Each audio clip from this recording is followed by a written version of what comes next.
পারেন। খরগোশ যে সমস্ত শাকসবজি খায় এদের মধ্যে রয়েছে মূলা শাক, গাজর, বেগুন গাছের পাতা, লেটুস পাতা, কিছু কিছু খরগোশের ক্ষেত্রে আম পাতা, তারপর হেলেঞ্চার পাতা বা বিভিন্ন জংলি গাছ।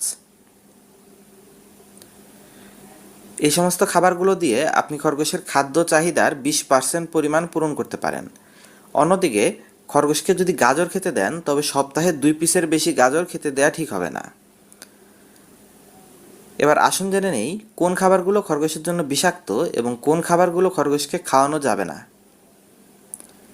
খরগোশের জন্য বিষাক্ত খাবারের তালিকায় রয়েছে আলু এবং আলু গাছের পাতা। আসলে আলু এবং আলু গাছের পাতার মধ্যে প্রচুর পরিমাণে স্টার্চ থাকে, যেটা খরগোশের জন্য ক্ষতিকর।